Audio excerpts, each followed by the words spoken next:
MC kita, Mujin, melawan Komandan Chulboin, dan dia mempermainkannya seperti anak kecil. Bahkan menghindari serangan di udara, ini membuat Chulboin meradang dan dia menuntut agar MC kita melawannya seperti seorang pria Mujin lalu mendarat.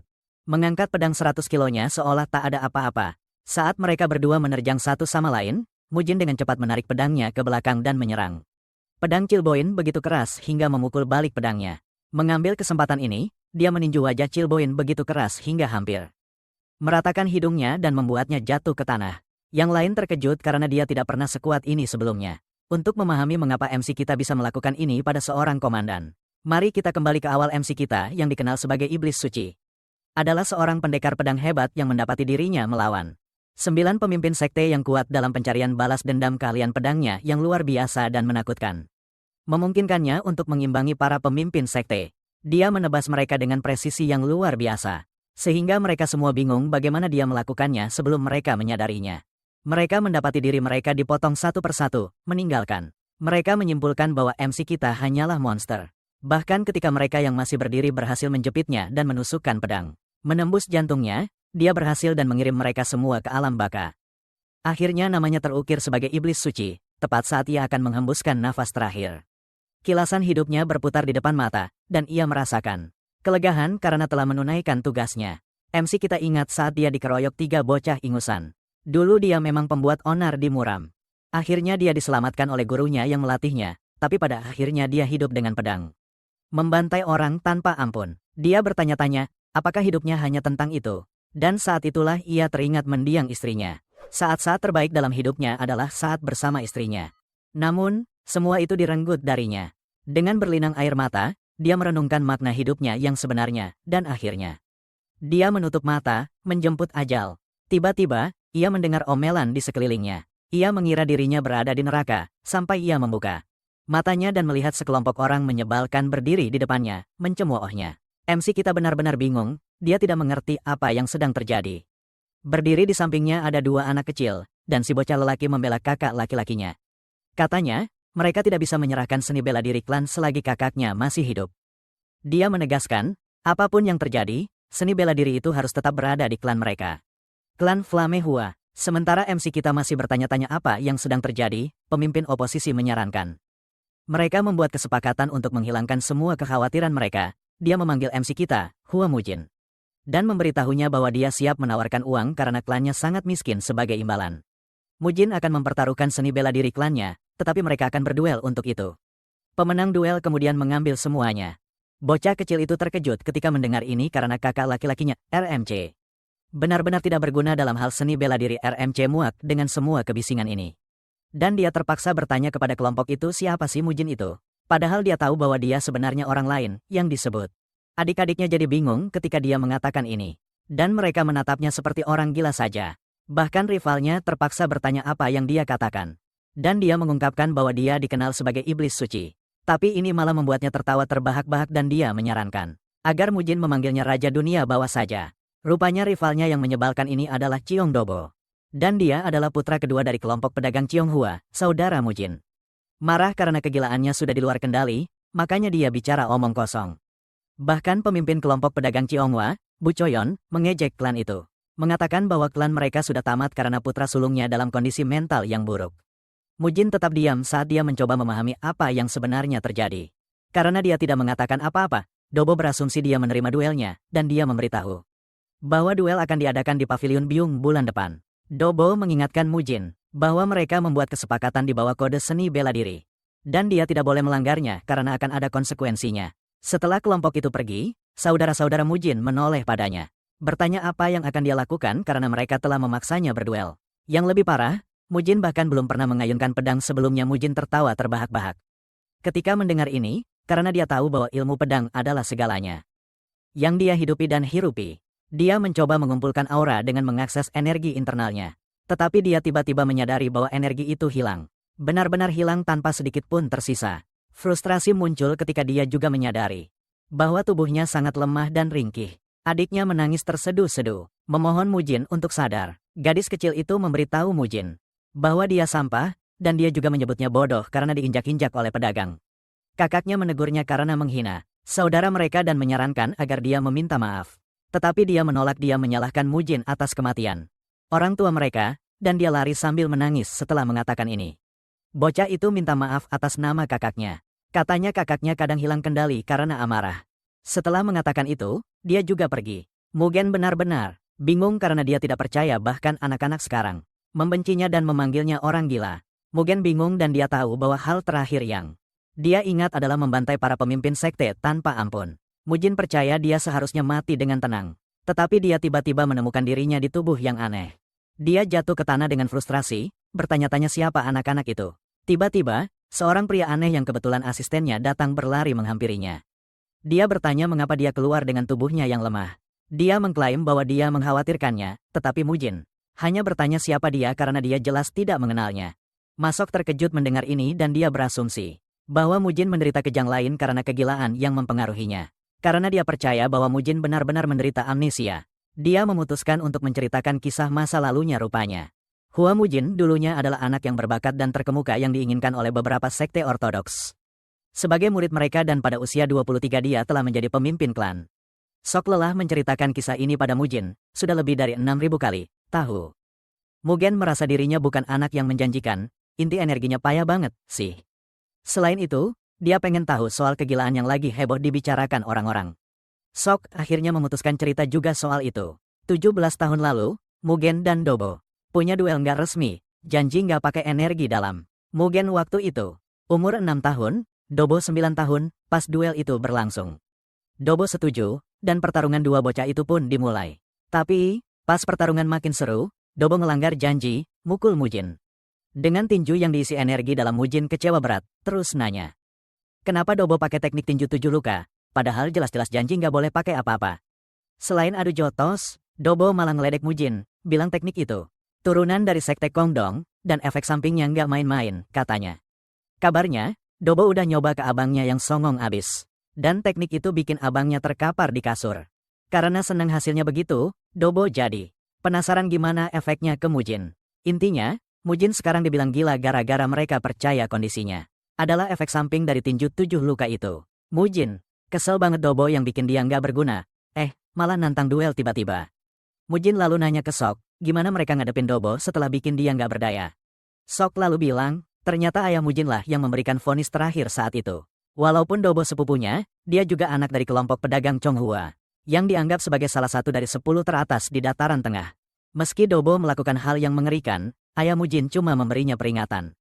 Mugen nggak habis pikir, betapa nggak becusnya orang itu sampai memaafkan seseorang yang telah membuat putranya jadi nggak berguna. Mugen menyimpulkan kalau klan itu sampah semua, lalu dia tanya ke si Kaus, di mana orang tuanya. Si Kaus bilang kondisi Mujin terus memburuk, yang menyebabkan ayahnya terlilit utang karena mencari cara untuk menyembuhkan penyakitnya. 9 tahun lalu, penyakit ibunya malah semakin parah, dan dia meninggal karenanya. 3 tahun kemudian ayahnya menyusul ibunya ke alam baka. Mujin pada dasarnya jadi anak yang membunuh orang tuanya dan menghancurkan klan.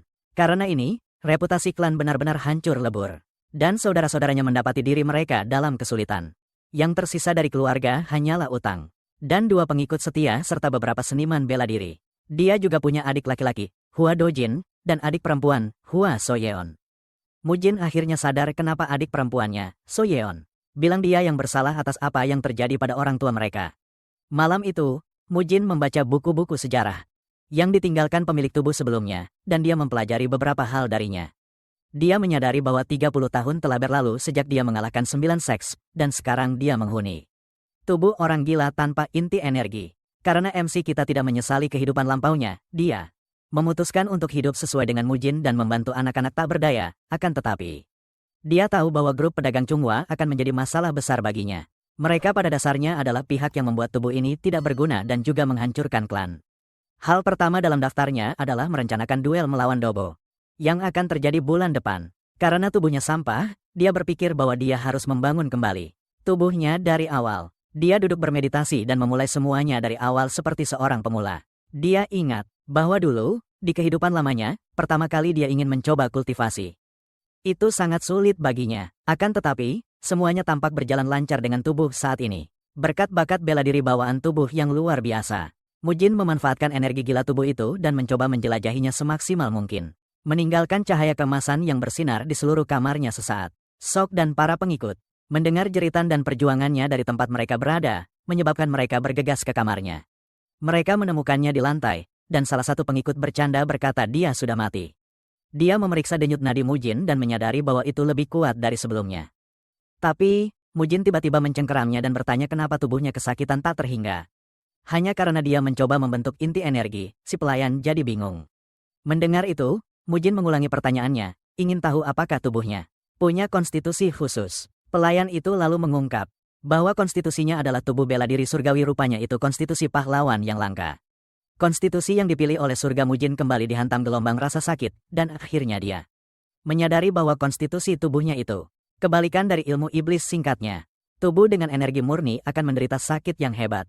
Saat mencoba mempraktikkan ilmu iblis, Mujin berteriak kesakitan, bertanya-tanya kenapa dia mendapatkan tubuh yang dikutuk dengan konstitusi yang sangat berbeda. Dari semua konstitusi yang ada dia menyimpulkan bahwa keadaannya benar-benar buruk, karena duelnya tinggal sebulan lagi. Sambil berbaring kesakitan, dia bertanya pada Sok, siapa kedua pria itu? Sok mengungkapkan bahwa pria berpakaian hijau adalah kepala pelayan, Do Bixin. Dan pria berpakaian merah adalah seorang tetua, Jo Huanbong. Saat mendengar nama Jo, dia mengingat sesuatu dari masa lalunya. Namun, rasa sakit yang dia rasakan terlalu kuat. Hingga akhirnya dia pingsan. 3 hari kemudian, Mujin akhirnya dia bangun dari tempatnya berbaring. Tapi, Sok khawatir dia kurang istirahat. Mujin bilang, dia bosan berbaring karena ada duel yang akan datang. Dia mendesak Sok untuk mengambilkan pedang. Sok berusaha menahan tawa mendengar ini, karena klan masih berusaha mencari makan, dan Mujin malah minta pedang. Mujin terpaksa bertanya apakah tidak ada uang di keluarga, dan Sok menyebutkan bahwa mereka saat ini mengambil pinjaman dari sekte yang tidak lazim bernama Sekte Bangho. Karena sekte itu beroperasi dengan tingkat bunga yang sangat tinggi. Mereka telah menemukan diri mereka dalam banyak hutang. Akhirnya Mujin menyadari bahwa untuk membantu klan, dia perlu menyelesaikan masalah uang terlebih dahulu. Meskipun demikian, Mujin tidak berpikir mengambil lebih banyak pinjaman akan merugikan karena mereka sudah tenggelam dalam hutang. Sok khawatir. Namun, Mujin menyuruhnya diam dan menulis surat kepada kedua tetua. Karena dia akan pergi jalan-jalan. Ketika para tetua mendengar ini, mereka khawatir tentang fakta bahwa Mujin telah pergi ke Sekte Bangho yang berbahaya. Sesaat kemudian, Mujin dan Sok tiba di pintu masuk Sekte Bangho. Mujin menyuruh pengawal besar itu untuk memberitahu bosnya bahwa dia ingin bertemu dengannya. Si berandal Kang Noho tidak main-main. Dia menyuruh Mujin untuk masuk ke gedung jika dia datang untuk berjudi. Mujin bersikeras agar Kong membawanya ke bosnya. Tapi ini mulai membuat Kong kesal. Sok dengan cepat menyela, mendesak Kong untuk tenang, karena Mujin sedang tidak beres. Ketegangan antara keduanya terus meningkat sampai wakil master Ma Junbo dari sekte muncul. Dia menuntut untuk tahu apa masalahnya. Kong lalu memberitahu bosnya bahwa Mujin mencoba bertemu dengan bos tertinggi mereka. Ma bertanya mengapa dia ingin bertemu dengan bos mereka. Dan Mujin bilang dia ingin pinjaman lebih banyak. Ma lalu memberitahu Mujin bahwa dia tidak perlu bertemu pemimpin untuk mendapatkan pinjaman. Dan dia mengundang Mujin ke dalam gedung. Mujin dan Sok segera mendapati diri mereka masuk lebih dalam ke rumah besar itu, menggunakan jembatan kayu. Sementara mereka dikawal oleh pendekar pedang bersenjata. Sok khawatir tentang semua ini, dan dia memberitahu Mujin bahwa mereka masih punya kesempatan untuk kembali sebelum terlambat. Mujin tidak setuju dengannya, berkata mereka sudah sampai sejauh ini. Sok lalu memberitahunya bahwa ada seorang nenek yang melihat pemimpin sekte itu bertarung.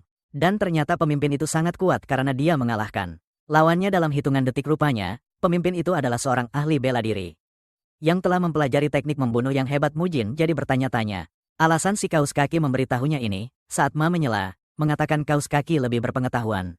Karena dia cepat menyadarinya, namun sudah terlambat bagi mereka. Karena mereka telah mencapai bagian gua yang lebih dalam, dan sebelum keduanya sadar, mereka mendapati diri mereka dikelilingi oleh pendekar pedang bersenjata. Mujin kecewa. Dan dia bertanya pada Ma apakah ini rencananya sejak awal. Ma membenarkannya dan berkata dia sengaja membawanya ke sini karena dia jelas tidak bisa menyentuhnya di depan umum.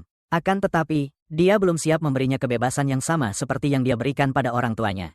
Sok tidak berdebat dengan kelompok itu, tapi dia memohon agar mereka membiarkan gurunya hidup. Mujin, di sisi lain, sangat marah ketika Ma menyebut orang tuanya, karena jelas dia tidak punya orang tua sampai tiba-tiba dia menyadarinya bahwa dia sekarang berada di tubuh lain karena semuanya sudah siap. Ma memerintahkan anak buahnya untuk memberi Mujin pelajaran. Salah satu dari mereka, yang sangat bersemangat untuk melaksanakan perintah itu, mengejar Mujin dan melayangkan pukulan padanya. Kaus kaki hampir pingsan ketakutan ketika dia melihat pukulan itu datang langsung ke arah mereka. Anehnya, Mujin memblokir pukulan orang itu, yang akhirnya menghancurkan tulangnya dari dalam. Orang itu berteriak kesakitan dan jatuh ke tanah sambil mengklaim bahwa Mujin menggunakan semacam trik murahan padanya. Mujin menggodanya, mengatakan dia sebenarnya memiliki tulang yang lunak. Dibandingkan dengan ukurannya, Mugen menyadarinya, ternyata dia harus melakukan semuanya tanpa menggunakan kekuatan murninya. Ma sangat marah karena anak buahnya membuang-buang waktu dan memerintahkan mereka untuk menghabisi Mugen. Salah satu pendekar pedang menyerang langsung dengan pedangnya, tapi Mujin dengan mudah menghindarinya. Serangan itu membuatnya sadar bahwa dia harus terus bergerak, karena dia tak bisa mengimbangi kekuatan orang itu hanya dengan tubuhnya yang lentur. Dia mampu menghindar dan memberikan sundulan kepala yang menghancurkan. Wajah orang itu jatuh ke belakang sambil berteriak kesakitan sementara rekannya menggantikannya dan mencoba menebas Mujin. Tapi Mujin menghindar penyerang itu mencoba serangan lain tapi Mujin melompat mundur. Sebelum memberikan tendangan untuk melumpuhkan orang itu. Sebelum orang-orang bersenjata itu menyadari apa yang terjadi, mereka mendapati diri mereka dipermainkan. Dan tak lama kemudian mereka jatuh ke tanah berlutut berdiri di kejauhan. Sok berteriak untuk memastikan bahwa tuannya aman, tetapi Mujin menyebutnya kepala kosong sambil mengatakan bahwa dia baik-baik saja. Sok benar-benar terkejut dan memaksanya untuk bertanya kepada Mujin, di mana dia mempelajari keterampilan seni bela diri yang dia gunakan. Mujin kemudian memberitahu orang itu bahwa apa yang dia saksikan bukanlah seni bela diri, tapi sesuatu yang dia pelajari di jalanan. Sok terkejut mendengar ini karena dia tidak ingat Mujin menghabiskan waktu di jalanan. Ma memujinya karena berhasil menyingkirkan anak buahnya, namun segera, dengan kekuatan dahsyat meluncurkan koin ke arah Mujin. Koin itu nyaris mengenai kepala Mujin. Namun, dia bisa merasakan tekanan dari koin itu mengejutkannya. Ma kemudian dengan marah menyuruh anak buahnya pergi karena dia sendiri yang akan membereskan Mujin. Mujin terkejut menghadapi permusuhan seperti ini. Padahal, yang dia inginkan hanyalah berbicara dengan bos mereka. Dengan geram, Ma menjawab bahwa bosnya bukanlah orang yang pantas ditemui oleh sampah seperti Mujin. Ma dengan marah menghunus pedangnya dan menerjang Mujin. Siap menjatuhkannya secara mengejutkan, Mujin menangkis serangannya dengan sepasang sumpit. Ma terkejut melihat ini, tapi dia tidak tahu bahwa hanya itu yang bisa Mujin dapatkan karena dia tidak punya uang untuk membeli pedang. Mujin dan Ma terus bertukar pukulan, namun Mujin tetap bertahan dengan seni bela diri yang luar biasa. Tanpa Ma sadari, tangannya tertusuk salah satu sumpit. Ma tak percaya Mujin mampu menemukan celah, meskipun dia berusaha sekuat tenaga untuk menebasnya. Saat Ma sedang berjuang, Mujin malah bersenang-senang, sambil memberitahu Ma bahwa dia mungkin akan menyesal jika meremehkan sumpit. Sebelum Ma menyadarinya, dia sudah berjuang melawan sumpit, membuatnya. Dia terkejut karena mengira Mujin hanyalah seorang lemah yang tidak bisa menggunakan Qi. Ma jadi bertanya-tanya, bagaimana bisa Mujin mencapai kondisi mengerikan seperti itu dalam waktu yang singkat. Namun, dia tidak mau percaya bahwa Mujin adalah orang yang sama yang dia kenal. Mujin terus menusuk tubuhnya dengan sumpit, sembari memberitahunya bahwa dia punya keterampilan yang sangat buruk. Ma menolak kalah dari sepasang sumpit.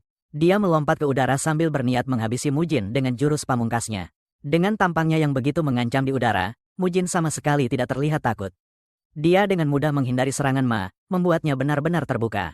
Ma jadi bertanya-tanya, kenapa Mujin punya kekuatan tersembunyi seperti itu tanpa dia sadari. Mujin memberikan pukulan dahsyat ke tubuhnya yang sepenuhnya menghancurkan semua harga dirinya yang tersisa. Dengan ketakutan yang sekarang merasuki tubuh Ma, Mujin mengulangi perkataannya, mengatakan bahwa yang dia inginkan hanyalah sendiri. Tetapi kali ini dia mengatakannya dengan wajah yang sangat mematikan dan menakutkan. Untuk sesaat, Ma akhirnya memutuskan untuk duduk bersama Mujin. Setelah dipukuli habis-habisan, pengawalnya juga ikut-ikutan membungkuk pada Mujin saat Ma berbicara dengannya. Ma kemudian meminta Mujin untuk memberitahunya apa yang ingin dia ketahui. Mugen bertanya kepada Ma mengapa sektenya meminjamkan uang kepada keluarganya tanpa jaminan. Karena dia bisa merasakan niat jahat dalam keseluruhan kesepakatan ini. Ma mengklaim bahwa mereka tidak memiliki niat jahat dan Mugen hanya terlalu memikirkan Mujin. Mujin sama sekali tidak percaya karena dia bisa merasakan ketakutan Ma dari tempat dia duduk. Mujin kemudian memutuskan untuk bertanya lagi, tetapi kali ini, dia mendesaknya untuk berpikir hati-hati jika dia tidak ingin dihukum. Menyadari bahwa Mujin tidak main-main, Ma akhirnya mengungkapkan bahwa mereka mendapat perintah dari kelompok pedagang Chonghua. Mujin tidak terkejut mendengar ini karena dia tahu bahwa kelompok itu terlibat dalam beberapa cara. Dia kemudian bertanya kepada Ma, kesepakatan seperti apa yang mereka buat dengan grup Chonghua. Ma ragu untuk berbicara, tetapi Mujin dengan cepat memberitahunya bahwa jika dia mati membela kelompok pedagang, dia tidak akan dirindukan. Ma mengambil hikmah dari apa yang dikatakan Mujin dan mengungkapkan bahwa kelompok pedagang memerintahkan mereka untuk meminjamkan klan Mujin sejumlah uang yang mereka inginkan, tetapi dengan bunga yang sangat tinggi. Sebagai imbalan untuk membuat klan Hua jatuh, Sekte Bang Hao akan mendapatkan tanah Hua. Setelah mereka dikeluarkan dari papan catur, Akhirnya Mujin menyadari bahwa tanah keluarga adalah jaminan selama ini. Mujin kemudian bertanya kepada Ma berapa banyak 300 koin emas yang ingin dia pinjam akan menjadi dalam setahun. Menurut kontrak, Ma mengungkapkan bahwa 300 koin emas akan berjumlah 5.000 koin emas sebagai pembayaran kembali. Mujin merasa jijik. Meski begitu, dia benar-benar tidak peduli dan menerima kesepakatan itu dengan wajah lebih serius. Dia bertanya pada Ma, yang membantu mereka membersihkan kekacauan mereka. Ma kemudian menyebutkan bahwa salah satu dari mereka adalah sekte sosial dari 4 Martial Heavens. Aliansi sekte-sekte yang tidak lazim. Mujin terkejut mendengar ini dan Sok menyebutkan bahwa itu adalah aliansi baru. Mujin kesal dengan 4 Martial Heavens dan dia bahkan menyebutkan kata makian. Sok percaya bahwa kegilaan gurunya sedang bermain. Karena dia belum pernah melihatnya bertemu dengan aliansi itu dahulu, tapi dia benar-benar mengutuk mereka. Mugen kemudian memberitahu Sok bahwa dia tidak perlu khawatir tentang hal itu karena dia sedang tidak ingin menjelaskan. Mugen sudah mulai lelah menunggu, memaksa dia untuk bertanya tentang orang yang pergi membawa uang. Orang itu segera tiba dengan sebuah kotak berisi 300 koin emas yang dia butuhkan. Mata Mujin berbinar bahagia ketika dia melihat ini. Dan dia berasumsi bahwa itu seharusnya cukup. Dia memberitahu Sok bahwa sudah waktunya bagi mereka untuk pergi. Namun, Sok masih skeptis tentang seluruh peminjaman barang ini. Mujin hanya menyuruhnya untuk menutup mulut dan mengambil uang itu agar mereka bisa pergi. Ma dan para pengawalnya mengawal Mujin ke pintu masuk ketika dia hendak pergi.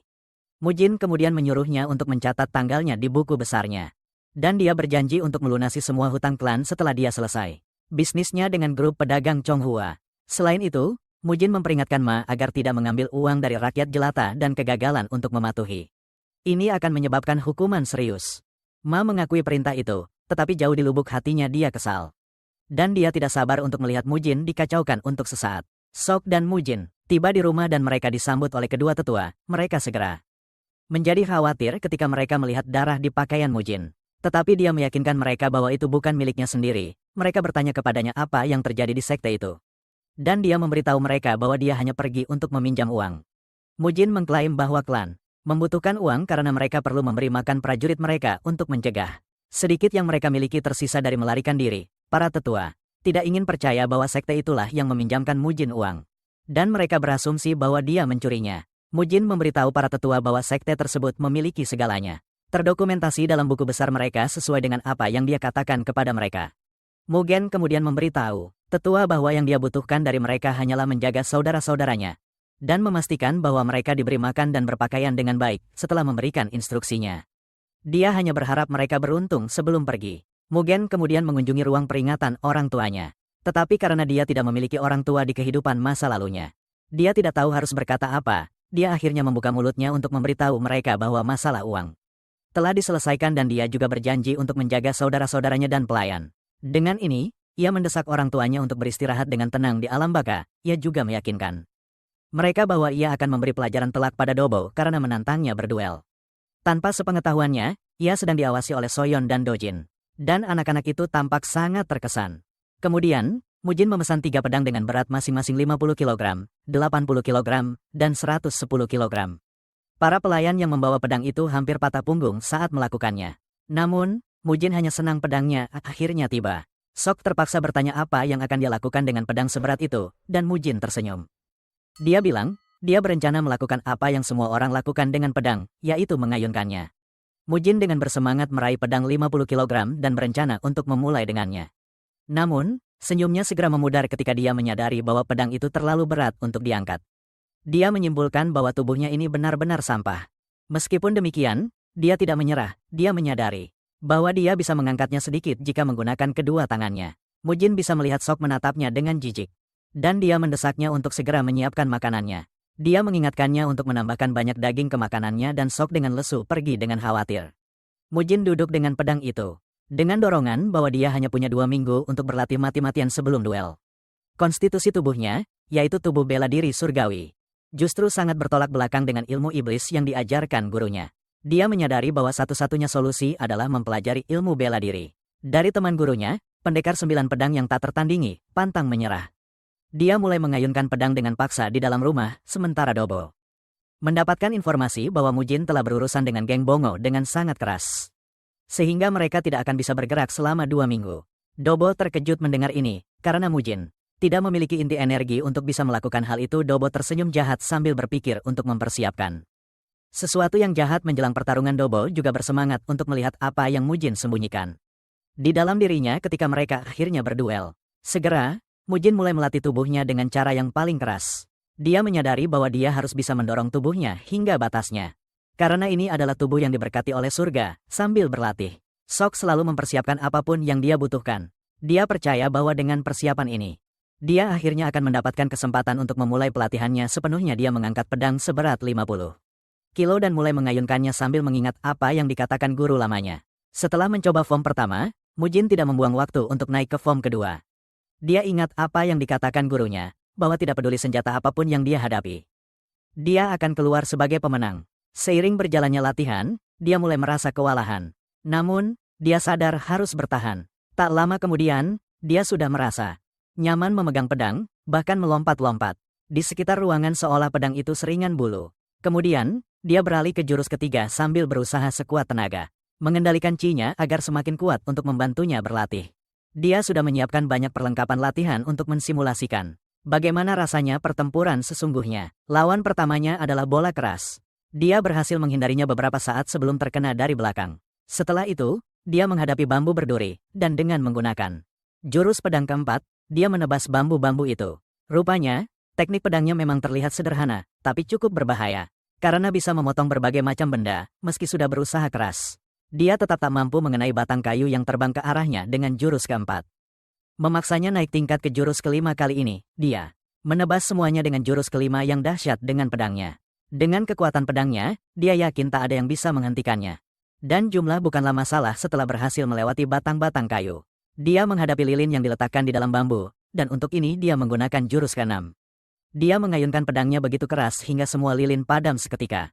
Begitu dia mengatasi ini, dia sadar pemberhentian berikutnya adalah di luar rumah, di mana dia bisa menggunakan jurus ketujuh dengan kekuatan penuhnya. Dengan cepat dia melesat lagi. Dalam sekejap dia mencapai jurus ke-9 dengan tekad bahwa tidak ada yang tidak bisa ditebas oleh pedangnya. Akhirnya dia mencapai puncak tertinggi untuk pedang dan Mujin jatuh ke tanah dengan lega. Namun, di saat yang sama, dia sedikit kesal karena tidak bisa meniru jurus pamungkas dari kehidupan lamanya. Dia teringat akan ajaran dari gurunya saat masih muda, tapi awalnya dia tidak pernah benar-benar menganggap serius ajaran gurunya. Dia percaya bahwa teman gurunya itu hanya bercanda saat mengatakan hal-hal omong kosong dan mustahil tentang menebas segala sesuatu dengan pedang. Gurunya mengakui bahwa itu mungkin terdengar gila, tetapi dia tidak rela seni bela diri temannya itu punah. Karena dia tidak dapat mewarisinya dengan benar, dia ingin Mujin melakukannya untuknya. Gurunya memberitahunya bahwa mendiang temannya adalah satu-satunya pendekar pedang yang bisa bertarung seimbang dengannya. Yang lebih menarik, dia tidak memiliki Chi, tetapi guru Mujin mengatakan ada kemungkinan bahwa dia menggunakan seni gerakan, karena mereka di sektenya tidak bisa mempelajarinya dengan benar. Dia memutuskan untuk mengajari guru Mujin dalam upaya untuk mewariskannya kepada seseorang yang layak. Mendengar ini, Mujin tertawa terbahak-bahak mengejek seni bela diri. Tapi, gurunya menjitaknya begitu keras hingga hampir remuk tengkoraknya. Dia berkata, Mujin harus mengikuti semua perintahnya, dan Mujin tidak punya pilihan selain menerima keinginan gurunya itu. Gurunya bilang, kalau dia melakukan jurus pedang itu 1000 kali, tubuhnya akan berubah. Tapi, jika dia melakukannya 100.000 kali, Chi-nya akan mulai memasuki pedangnya. Intinya, mengayunkannya 1.000.000 kali akan membuatnya tak terkalahkan, bahkan oleh pendekar pedang terkuat sekalipun. Mujin terkejut, karena butuh waktu 3 tahun untuk menyelesaikannya. Siklus itu, jika dia mengayunkan pedangnya 1000 kali sehari. Ini membuat Mujin bertanya, apakah teman gurunya benar-benar sepadan dengannya? Tapi, gurunya bilang dia tidak tahu sama sekali. Namun, dia yakin salah satu dari mereka pasti akan mati jika mereka bertarung habis-habisan. Karena itu, Mujin jadi penasaran seperti apa orangnya teman gurunya itu. Mujin akhirnya terbangun karena tamparan bertubi-tubi dari Sok. Mujin menyadari bahwa dia masih jauh dari kata selesai, karena dia pingsan setelah berlatih jurus itu sekali saja. Dan dia masih jauh dari 1000 kali. Meskipun begitu, dia harus makan karena sudah larut. Dan saat dia melihat piring makanan di depannya, dia menyadari itu daging ayam. Dia kecewa dan menyuruh Sok menyiapkan daging babi lain kali. Karena daging babi paling gampang bikin badan jadi kekar, dia memberitahu Sok bahwa dia bebas menggunakan uang yang mereka pinjam dari sekte Bangho itu.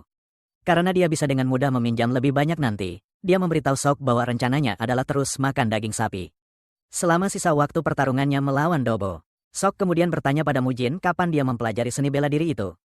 Yang dia pelajari karena dia yakin bahwa Mujin tidak tahu seni bela diri sebelumnya. Karena Mujin sudah memberitahu saudara-saudaranya, dia berpikir bahwa memberitahu Sok juga bukan ide yang buruk.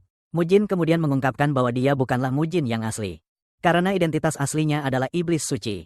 Sok mengira Mujin sedang bercanda dan menyemburkan omong kosong fantasi. Sok berkata dia hanya khawatir Mujin akan kehilangan ingatannya dan menghilang begitu saja suatu hari nanti. Tapi Mujin meraihnya, meyakinkan dia bahwa dia tidak akan meninggalkan klan ini sampai menjadi klan terhebat di seluruh Sichuan lagi pula.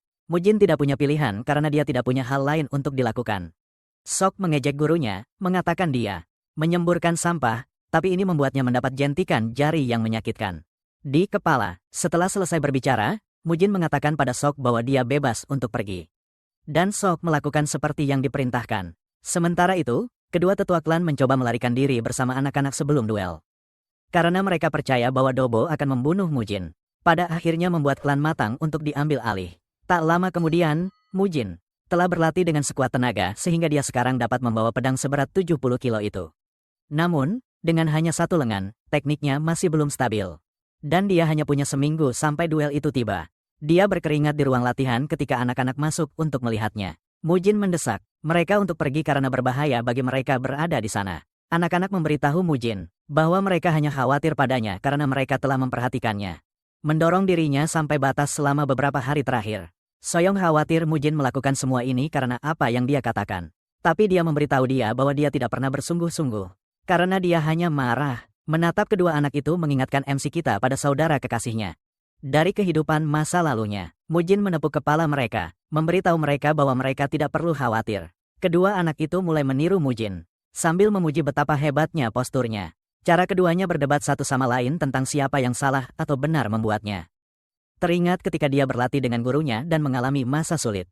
Tiba-tiba dia menyadari bahwa hal terpenting dengan pedang 9 dewa adalah teknik pernapasan. Menyadari hal ini, Mujin memberitahu anak-anak bahwa dia akan menang, apapun yang terjadi. Dan dia mendesak mereka untuk kembali ke kamar mereka. Anak-anak khawatir, tetapi mereka berasumsi bahwa semuanya akan baik-baik saja. Begitu dia sendirian, Mujin mulai teknik pernapasan sambil mengayunkan pedangnya dengan keras. Dengan bantuan teknik pernapasan, dia bisa menggunakan semua energi internal yang terkumpul sekaligus tanpa sadar. Dia sudah memahami ide seni gerakan, yaitu seni Qi di mana seseorang membangun energi internal melalui gerakan. Pada dasarnya, seni gerakan dianggap sebagai seni bela diri kelas rendah. Itulah sebabnya orang tidak terlalu memikirkannya. Dengan menggunakan teknik pernapasan, Mujin dapat mengayunkan pedang dengan lebih mudah. Memberinya apa yang diperlukan untuk menebas patung. Sementara itu, Jo Hwanbong terlihat berbicara dengan Sok tentang perubahan mendadak Mujin. Sok mencoba mengaitkan kesehatan Mujin yang tiba-tiba dengan satu sesi wudang yang telah dia ikuti, tetapi Yo bukan orang bodoh. Dia menyuruh Sok untuk memastikan dia melaporkan perubahan apapun yang dia temui kepadanya. Sok berjalan ke tempat gurunya berlatih. Hanya untuk menemukannya terbalik. Dia mencoba memberitahunya bahwa makanannya sudah siap, tetapi Mujin kecewa, mengatakan ruang pelatihan terlalu kecil baginya untuk berlatih. Karena itu, Mujin mengatakan dia akan mulai menggunakan aula pelatihan. Mujin berjalan menuju aula pelatihan besar hanya untuk menemukan prajurit lain berlatih di sana. Dan mereka semua mengawasinya. Sok memberitahu para prajurit lainnya bahwa dia harus berlatih sendirian dan menyarankan agar mereka semua pindah dari sana. Dia mendesak mereka untuk menggunakan aula pelatihan lainnya, tetapi para prajurit malah bertanya-tanya. Mengapa seorang pria setengah mati mengeluarkan instruksi? Bagi mereka, mereka percaya bahwa Mujin bukanlah seorang seniman bela diri karena dia punya pedang. Mujin menyadari perubahan suasana hati mereka, dan dia berkomentar tentang hal ini. Para pejuang lain ingin melawan Mujin. Tetapi pemimpin pasukan, Chol Boin, menyuruh anak buahnya meninggalkan aula untuk tuan muda. Chol akhirnya percaya bahwa Mujin sudah gila lagi. Tepat saat itu Mujin menghentikan Chol, memberitahunya bahwa dia harus menjadi pria dan berbicara langsung padanya. Chol lalu berbalik dan Mujin menyarankan agar mereka bertarung karena mereka adalah pendekar pedang. Chil berkata dia tidak akan melakukan ini karena Mujin adalah calon pemimpin klan. Mujin kemudian menyuruh Chil untuk tetap menjadi pengecut dan tidak menunjukkan wajahnya. Karena dia tahu dia tidak bisa menepati janjinya. Ini cukup untuk membuat Chil menghunus pedangnya, siap melawan Mujin. Pertarungan dimulai, dan Mujin segera menusukkan pedangnya ke tanah. Sebelum melompat ke arah Chil dengan gerakan berani, dia berhasil mencapai Chil dan mendorong kepalanya sebelum dia bisa bereaksi. Para pejuang benar-benar bingung, karena mereka belum pernah melihat duel tanpa pedang sebelumnya. Mujin terus bermain-main dengan Chil dengan bergerak sangat cepat sementara Chil berjuang sangat keras. Chil segera merasa frustrasi dan dia menyuruh Mujin untuk melawannya seperti seorang pria dan berhenti menghindar. Serangannya, Mujin akhirnya setuju untuk menganggapnya serius. Dengan sedikit meraih pedangnya, tetapi Chil tidak membuang waktu untuk lari. Mulutnya mengatakan Mujin yang harus disalahkan atas semua yang terjadi pada klan. Karena Mujin adalah penyebab masalah, Chil tidak berpikir dia pantas mempelajari seni bela diri. Chil berlari ke arah Mujin, tetapi dia menemuinya di tengah jalan dengan bentuk ke-9 dari teknik pedangnya yang tak tertandingi. Yang akhirnya mengguncang energi internalnya. Mujin tidak memberi Chil ruang untuk bernapas. Saat dia mendaratkan pukulan dahsyat ke wajahnya, Chil terjatuh ke lantai dengan darah berceceran di mana-mana sementara Mujin memberitahunya bahwa segalanya akan berbeda. Saat dia jatuh ke tanah, Chil akhirnya menyadari kebenaran pahit bahwa Mujin telah sepenuhnya berubah. Dia bisa merasakan tekad membara dari tubuh Mujin. Tidak seperti sebelumnya, Chil jatuh ke tanah dan sangat mengejutkan. Sok dan para prajurit lainnya menyaksikan duel tersebut, para prajurit berlari untuk memeriksa bos mereka. Yang terbaring benar-benar pingsan, Mujin berdiri seperti pemenang sejati sambil bertanya kepada Chil apakah dia memiliki masalah mengenai kemenangannya. Salah satu prajurit berteriak pada Mujin, memberitahunya bahwa dia menggunakan gerakan pengecut. Chil mengumpulkan dirinya dan berteriak pada orang itu untuk menutup mulutnya. Sebelum mengakui bahwa dia benar-benar kalah, Chil memberikan penghormatannya kepada Mujin. Sambil mengatakan kepadanya bahwa dia benar-benar telah belajar darinya, Mujin mengakui, menghormati dan menyuruhnya pergi seenaknya. Saat para prajurit keluar aula, Mugen menyuruh Sok ikut dengan mereka. Karena dia benar-benar ingin sendirian rupanya. Prajurit yang kesal itu terus mengomel, dia pikir Chil terlalu lunak pada Mujin. Tapi dia bilang, bukan begitu, dia malah berencana membuat Mujin setengah mati. Si bodoh itu nggak mau percaya. Tapi Chil bilang dia serius banget. Chil, katanya, dia nggak tahu cerita lengkapnya, tapi jelas kok. Kalau tuan muda mereka itu meningkat pesat, Sok. Di sisi lain, Sok juga bertanya-tanya kapan Mujin berubah drastis, tapi sekaligus dia bersyukur Mujin benar-benar berubah malam itu. Kedua tetua mengadakan pertemuan membahas duel yang akan datang. Mereka berdua sudah lebih dari 36 tahun di klan, dan setia sejak saat itu. Mereka membicarakan betapa hebatnya Kaisar Api di masa mudanya. Dia adalah seorang pemuda kompeten yang memamerkan seni bela diri sedemikian rupa hingga bahkan tang yang kuat. Klan harus mengakui bahwa dia itu unik, pokoknya gitu deh. Para tetua terpesona oleh kekuatannya, dan mereka berdua bersumpah setia padanya. Yo percaya mereka mencoba menghancurkan kesetiaan itu, tapi Do tidak setuju. Katanya, mereka hanya perlu menyelesaikan masalah garis keturunan saja. Do bilang mereka telah menjaga Mujin selama 17 tahun. Namun, klan itu terus mengalami kemunduran sejak saat itu. Keduanya percaya bahwa mereka telah melakukan cukup dan tidak mungkin Kaisar Api akan menyalahkan mereka setelah mereka mencapai alam baka. Pada dasarnya, mereka telah mengumpulkan uang yang mereka butuhkan untuk pindah dan sebagai tambahan beberapa ahli bela diri untuk membantu mereka. Lalu Do memberitahu Yo bahwa dia harus pergi duluan. Sementara dia tetap tinggal untuk menjaga Mujin lebih lama. Rupanya guru bela diri dari Sekte Kongdong yang disewa oleh Chong Hua akan menjadi saksi untuk duel tersebut. Yo terkejut mendengar ini karena semuanya mengarah pada kecurangan. Kelompok pedagang itu pada dasarnya adalah sekelompok sampah jahat yang akan memastikan bahwa tidak ada yang tersisa dari klan Hua, kata Do. Yo menyuruh anak-anak dan menunggunya di lokasi yang dijanjikan. Meskipun itu akan menjadi kejutan besar bagi anak-anak nanti, Mujin menyadari bahwa jumlah daging sapi yang dia dapatkan semakin berkurang. Lebih sedikit sehingga dia bertanya kepada Suk mengapa ini terjadi, lalu Suk mengungkapkan bahwa pengurus rumah tangga memberinya sedikit uang.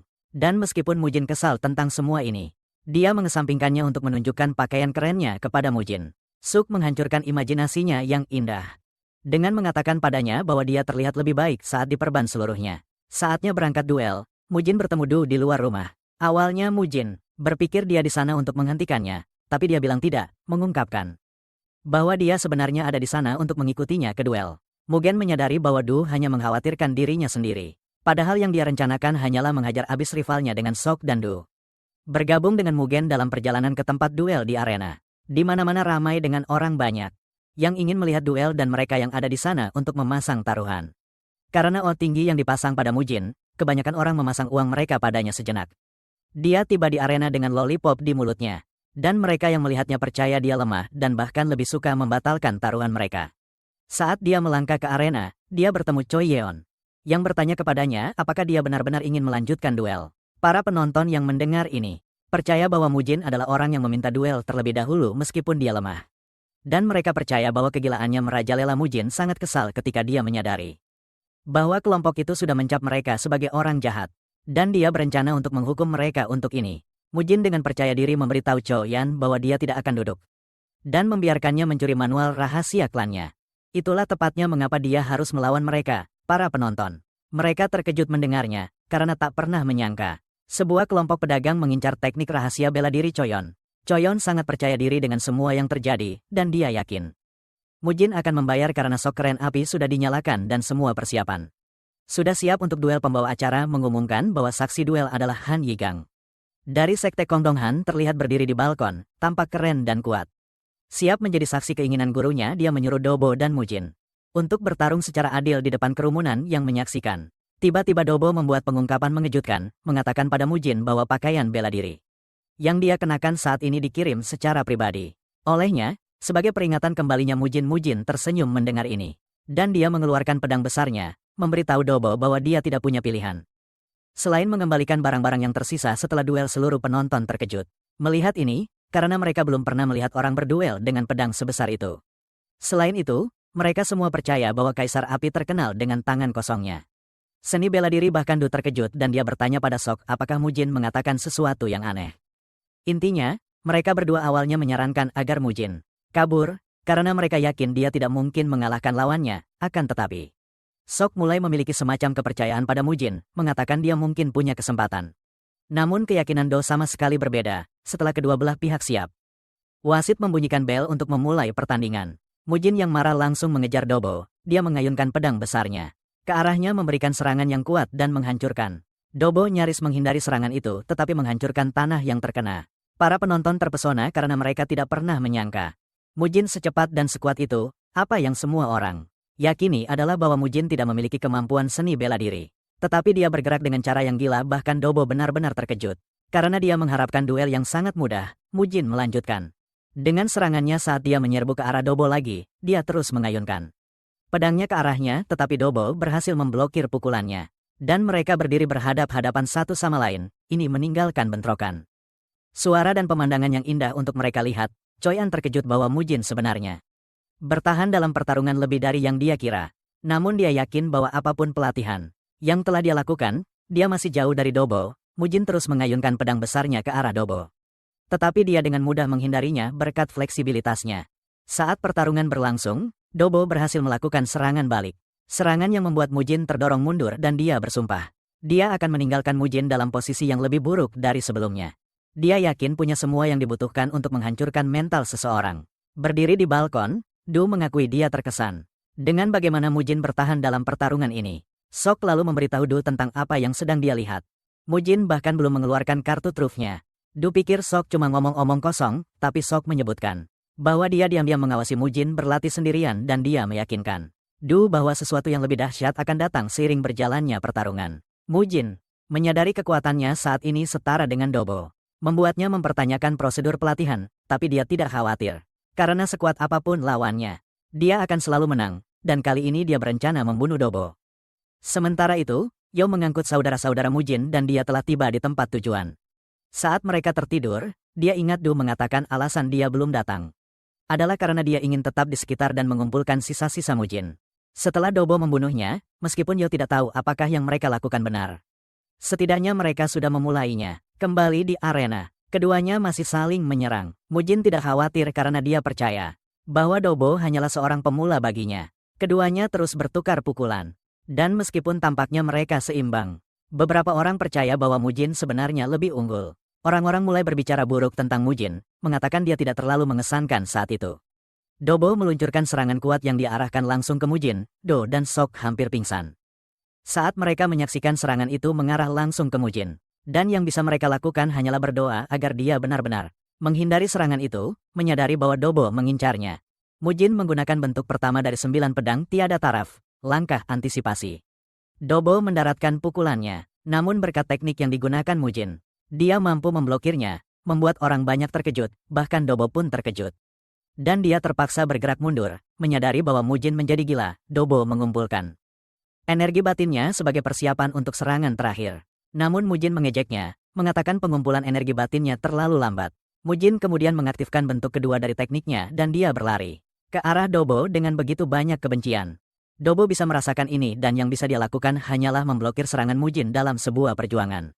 Meninggalkannya benar-benar bingung karena dia tidak percaya bahwa dia kalah dari Mujin. Dobo mengerahkan seluruh kekuatannya untuk memblokir serangan Mujin, tetapi sebelum dia menyadarinya, pedangnya hancur tepat di depannya. Pedang Mujin menembus, menebas Dobo dengan sangat keras. Dobo terlempar ke tanah sementara Choyan berteriak frustrasi memanggil nama Dobo. Dobo tergeletak di sana, bermandikan darahnya sendiri, lengan kanannya hilang. Dan Mujin otomatis memenangkan duelnya. Mujin lalu berjalan mendekati lengan Dobo dan berkata, dia akan membawanya sebagai ganti rugi atas 17 tahun dendam. Choyon terkejut mendengarnya, dan Mujin bilang kelompok pedagang, mungkin saja bisa menemukan cara untuk memasang kembali lengannya. Han melompat turun dari tempatnya mengawasi, memeriksa Dobo. Choyon juga bergegas ke arah mereka, dan Han menyebutkan inti energi Dobo juga hancur. Han menatap Mujin, bertanya apa dia benar-benar harus bertindak sejauh itu. Mujin malah pura-pura bingung, menanyakan apa maksud Han dengan perkataannya tadi. Han bilang jelas ada jurang perbedaan kemampuan di antara mereka. Karena pertarungan itu sudah selesai sejak lama. Mujin membalas bahwa karena dia punya mulut besar, jadi dia banyak bicara. Mujin kemudian bertanya, apakah sungguh perlu menggunakan pukulan 7 luka pada kepala anak berumur 5 tahun tanpa ilmu bela diri? Dengan amarah membara di matanya, Mujin memberitahu Han bahwa yang baru saja dia lakukan hanyalah penutupan dendam yang sudah dia pendam selama 17 tahun. Mujin menambahkan pula bahwa mereka akan segera mulai membayar semua yang telah mereka lakukan terhadap klan Hua. Dengan kebencian yang kentara, dia mendesak Han dan anak buahnya untuk mempersiapkan diri dengan baik. Choyan jatuh berlutut kesakitan sambil bersumpah bahwa dia tidak akan pernah melupakan apa yang baru saja Mujin lakukan. Saat Mujin berjalan menjauh dari panggung, para penonton bersorak atas kemenangannya karena mereka sangat terkesan dengan bagaimana dia menghancurkan Dobo. Selain hal-hal indah yang mereka saksikan, mereka menyadari bahwa mereka belum pernah melihat pedang itu yang dia gunakan di masa lalu. Intinya mereka semua sangat bersemangat. Karena seorang ahli bela diri baru telah lahir, Do dan Sok bergegas menemui Mujin. Dan dia memberitahu mereka bahwa sudah waktunya mereka kembali ke rumah. Saat dia berjalan pergi, dia tiba-tiba berbalik dan bertanya pada Do, apakah dia telah menghabiskan semua emas yang dipercayakannya kepadanya. Do dengan gugup menjawab bahwa masih ada sedikit sisanya. Mujin kemudian berkata, dia mungkin harus mampir ke Sekte Bang Ho. Karena dia harus meminjam uang, tiba-tiba dia memberitahu Do bahwa dia tidak peduli jika dia, Yo dan seniman bela diri lainnya ingin pergi.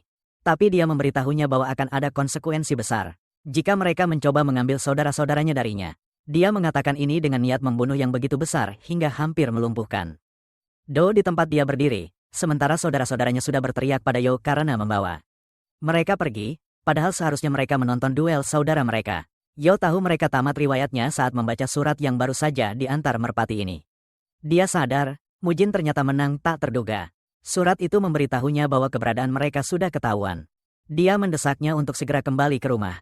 Tanpa menunda, Yo bergegas pulang dengan cemas, sementara anak-anak bersukacita. Mereka ingin menjenguk kakak mereka nanti. Mujin memberitahu Do bahwa inilah saatnya dia berurusan dengan Sekte Bang Ho. Dia menyuruh Do untuk tidak mengkhawatirkan apapun. Walaupun Mujin sekarang dianggap mumpuni, Do memintanya untuk tidak terlibat dengan sekte sosial dalam bentuk apapun. Menyadari bahwa orang tua itu terlalu cemas, Mujin mengatakan dia tidak akan melakukannya. Dengan ini, Mujin pergi menemui Sekte Bang Ho. Namun, Sok khawatir segalanya akan berjalan sangat buruk. Mujin berkata dia tidak bisa menunda-nunda lagi. Dia mendesak Sok untuk tetap berada sangat dekat di belakangnya. Akhirnya, Mujin tiba di Sekte Bang Ho, yang mengejutkan Ma karena dia tak pernah menyangka akan melihat Mujin lagi. Mujin memberitahu Ma bahwa dia datang untuk membayar utang-utangnya. Sambil mengejek Ma karena sekte mereka sekarang terlihat sepi. Ma mencoba menutupi kekalahan mereka dengan mengatakan sebagian besar penjudi di wilayah itu mereka hanya pergi karena ingin menonton duelnya melawan Dobo. Karena dia sesumbar semua orang pergi untuk menontonnya bertarung, kan? Mujin bertanya apakah dia mengadakan taruhan pada pertandingannya. Sudah pasti. Mujin yakin sekali mereka memberinya odd yang lebih tinggi, dan dari sini mereka pasti menghasilkan banyak uang, karena mereka memang sudah menghasilkan uang. Mujin otomatis menunjukkan ketertarikannya, dasar mata duitan. Dan Ma jelas tahu dia akan diperas habis-habisan. Untuk menghindari masalah dengannya, Ma berkata mereka akan mengungkapkan rasa terima kasih mereka. Mujin senang mendengarnya, jelas semua orang suka uang. Ma merasakan aura dingin dari tubuh Mujin, dan itu menunjukkan bahwa dia dipenuhi niat membunuh, ngeri. Mujin lalu bertanya pada Ma tentang bosnya, dan ini mengejutkan. Ma, dia bertanya kenapa Mujin ingin tahu keberadaan bos mereka. Mujin menggebrak meja, memberitahu Ma bahwa dia sangat kesal. Kalau harus mengulangi pertanyaan lebih dari sekali, sungguh merepotkan. Mujin hampir mengamuk ketika pemimpin sekte Chai Wungil muncul di ruangan itu. Mujin terkejut melihat wajah jelek, yang ternyata adalah pemimpin Sekte J mengakui bahwa anak buahnya sudah memberitahunya tentang Mujin. Dan Mujin bertanya kenapa begitu susah menemuinya. Mujin tak ragu mengejeknya, memberitahunya bahwa dia punya wajah jelek berdiri di belakang C. Orang ini menarik. Dan Mujin bertanya apakah orang itu adalah pelayannya. Aura yang keluar dari pria itu adalah murni kebencian. Dan ternyata dia adalah Gagak Hitam Maut dari Sekte Sosial Gagak Hitam. Gagak Hitam menegur Mujin karena mengincar uangnya, padahal sudah diperingatkan untuk menghindari sekte sosial itu. Mujin malah mendapati dirinya menatap salah satunya. Mugen hanya menyuruh pria itu tutup mulut. Jika dia tidak ingin mati, Gagak Hitam dengan marah menyerbu Mugen, siap mencabik-cabiknya. Dan ini membuat Mugen si kaus kaki ketakutan. Mugen tidak merasakan ancaman dari Gagak Hitam, karena dia bertekad untuk menjatuhkan siapapun yang menghalangi jalannya. Mugen melemparkan sumpit ke arah Gagak Hitam. Dan dengan kekuatan yang begitu besar, sumpit itu menusuk tangannya.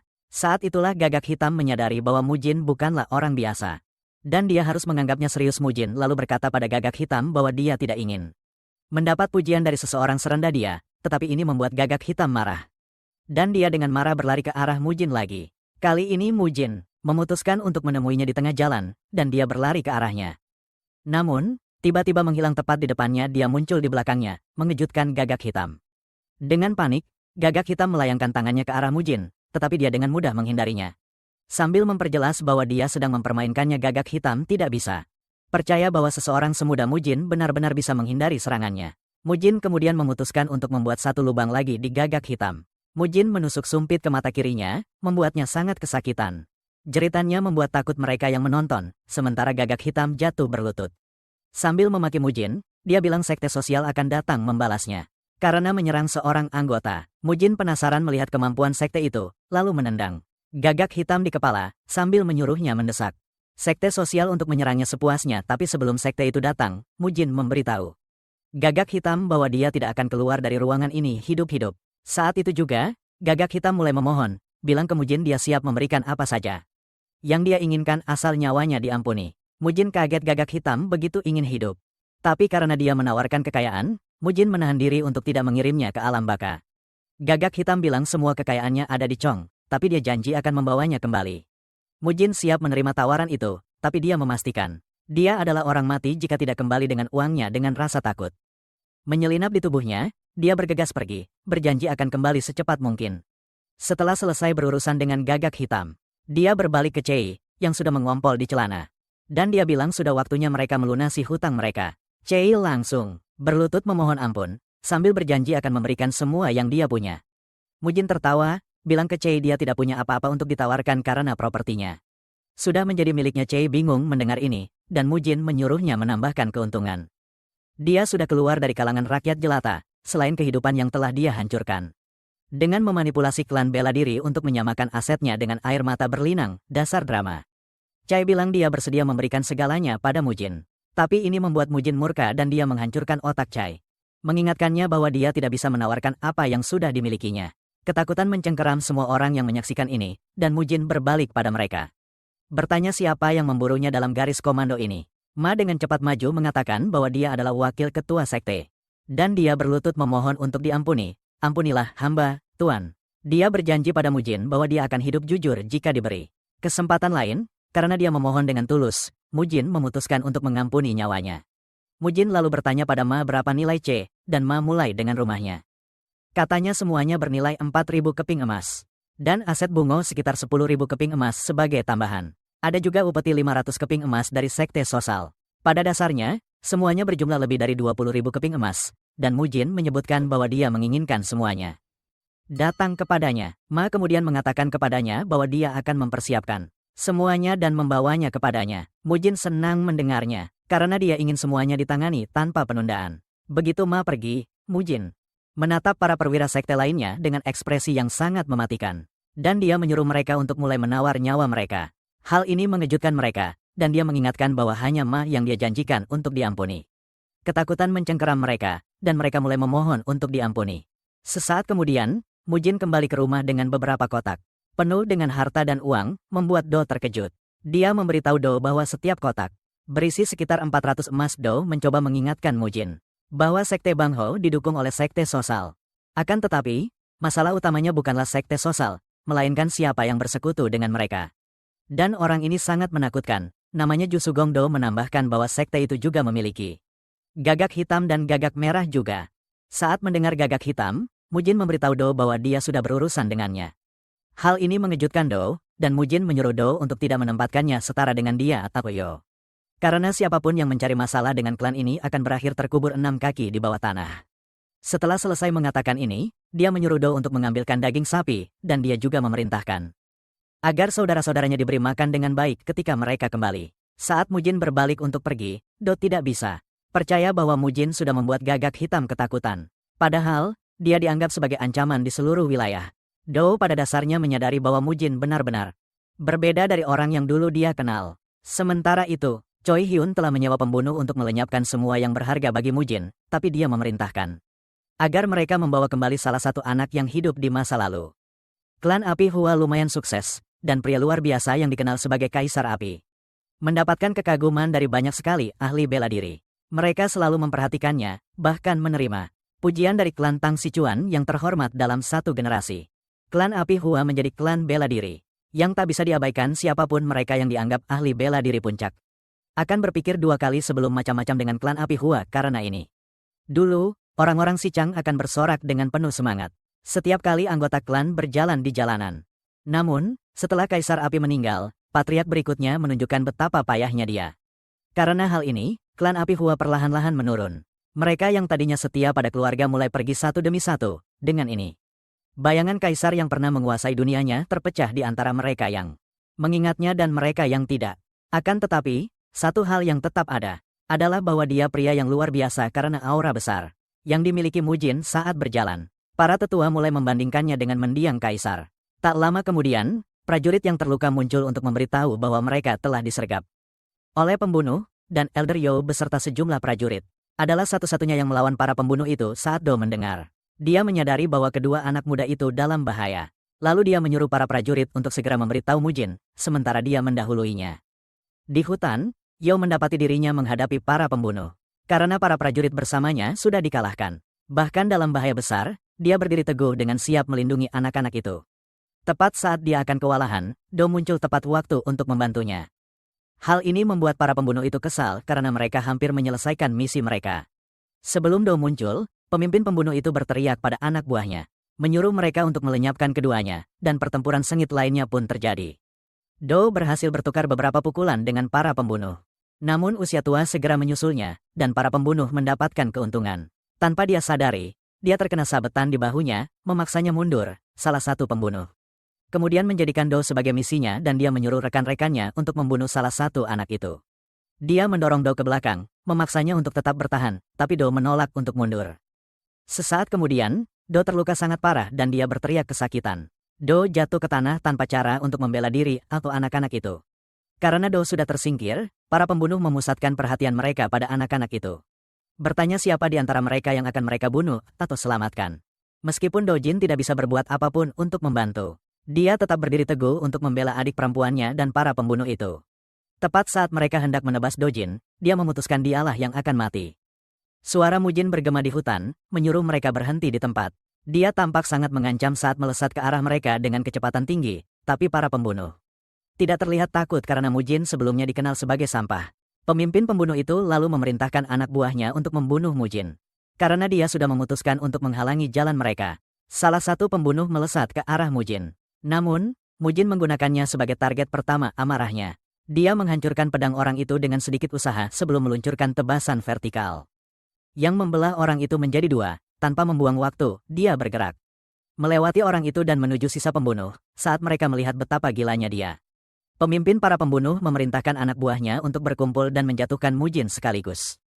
Kelompok itu dengan cepat mengeroyoknya, tetapi sebelum mereka dapat meraihnya, Mujin mengaktifkan bentuk 59 pedang tanpa tandingan, yang disebut teknik pembantai tentara. Dan dia mengiris mereka semua seperti tisu. Salah satu dari mereka mencoba mendapatkan keuntungan atas Mujin. Namun, dia dengan mudah menghindar sebelum memisahkan kepala orang itu dari tubuhnya. Saat inilah akhirnya terlintas di benak pembunuh yang selamat bahwa mereka melawan monster.